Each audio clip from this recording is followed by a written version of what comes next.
One of the professors at my law school said nigger in class one day, and when the students asked him if he would please stop doing that, he came back to the next class and said nigga, nigga, nigga, nigga, nigga. He just went on a whole nigger rant. I was on the alumni board of directors at the time, and the school refused to do anything to address it, and so I resigned.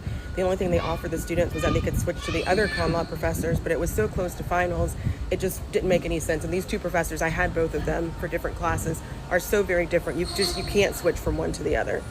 And that's the kind of racism that you see sometimes in law schools.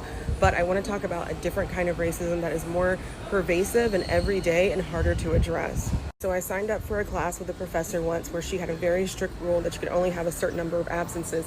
I don't remember the exact number right now, but I know that I was going to exceed it. And so I went to talk to the professor to see if there's anything that she could work out for me, because I'd had her for a class before. I remember I got a 94 in her class because I almost callied it. Anyway, so I go to talk to her and I tell her, like, I'm going to have absences because I'm in moot court competitions and I'm coaching a competition. So she asked me which one I'm coaching, and I tell her it's the Black Law Students Association Frederick Douglass Moot Court competition.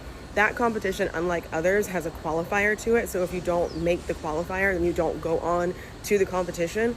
So she said to me, is there any precedent for that team getting past the qualifier?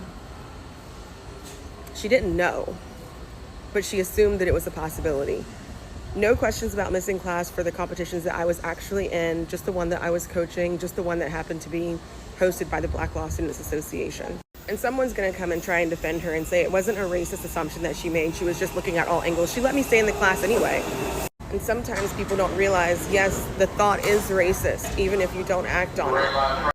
Anyway, here's a picture of us at the awards ceremony after we won first place at the regional competition for Frederick Douglass Moot Court Black Law Students Association. Right here is Hannah Williams.